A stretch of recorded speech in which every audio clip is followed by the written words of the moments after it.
Level 1. The lookout. The plaza boss needs eyes everywhere.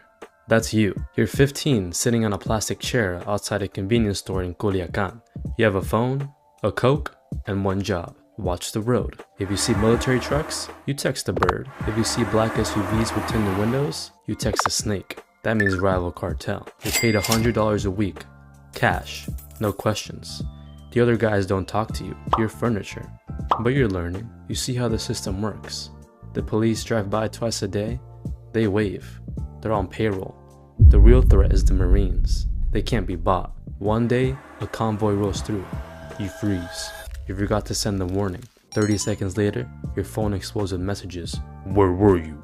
You asleep? A man appears next to you. He doesn't yell. He just looks at you. Next time, we bury you in the desert. You don't forget again. Level 2. The transporter. You're 18. A man approaches you at a gas station. You know how to drive? Of course you do. Good. Tomorrow, 6 a.m. Warehouse on the south side. You show up. There's a white semi-truck. The cargo area is loaded with watermelons. Hundreds of them. Underneath the watermelons, welded into the floor, are 500 kilograms of methamphetamine. Your route? Sinaloa to Tijuana. 8 hours. If you get stopped, you go into prison for 20 years. If you make it, you get 3,000. You drive. Every time you see headlights in the mirror, your stomach drops. But you make it. You park at a warehouse. Men unload the truck. One of them hands you an envelope. You've never held this much money in your life. You do it again next week. And the week after. You're making more in a month than your father made in a year before the cartel killed him for refusing to sell his land. Your work becomes routine. You stop being scared. That's when people get sloppy. That's when they get caught. Your cousin gets arrested at a checkpoint. He's 15 years in Altiplanto. Your cartel doesn't send lawyers. They just find a new driver. Level 3. The collector. You've been driving for 2 years. No arrests. No accidents. You've proven you're reliable. Now they give you a gun and a list of addresses.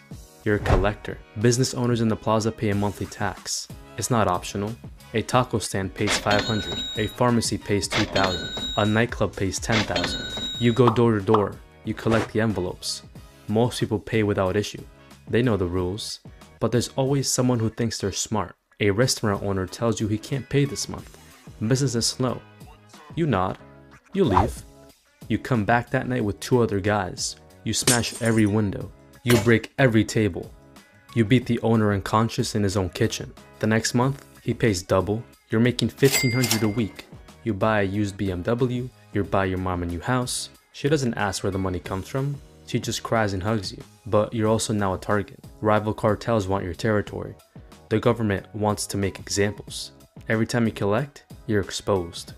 Level 4. The cell leader. You're 25. You run a cell. 10 men. Your job is simple. Move product and protect territory. The cartel supplies you with 100 kilos of cocaine every month. You break it down. You sell it to distributors. You send the money up the chain. You keep 10%. That's $50,000 to $100,000 a month in your pocket. You're also responsible for security. If CJNJ decides to try to move into your plaza, you respond with violence. You don't wait for orders. You handle it. A rival crew kills one of your lookouts. You find where they operate. You send 6 guys with AK-47s. They walk into a bar and open fire.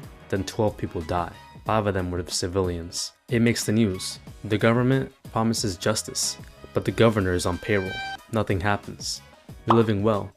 You have a house with a pool. You have a girlfriend who thinks you own a construction company. You have respect. But you're also managing chaos. Your men are young and stupid. They get high on their own supply. They start fights. They attract attention.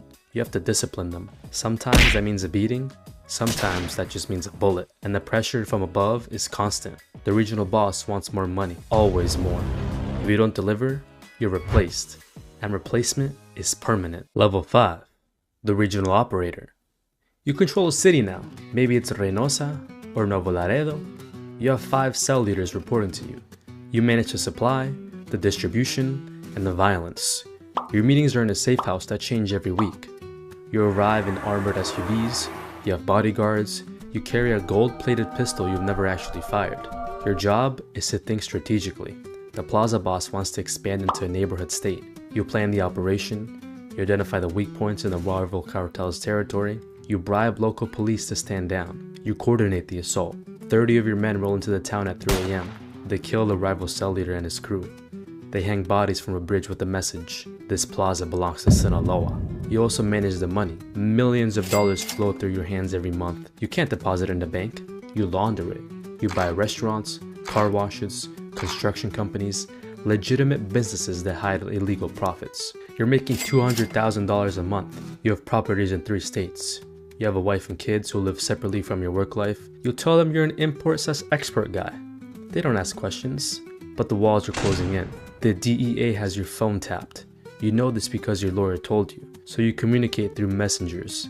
You meet in person, you speak in code. You're also fighting a 2-front war. The government wants you arrested, rival cartels want you dead, and ambitious men in your own organization want your position. You sleep 4 hours a night. You trust no one completely, not even your brother. Level 6, the Plaza Boss. You run the state. Every drug shipment, every murder, every bribe goes through you. You have 500 men working under you.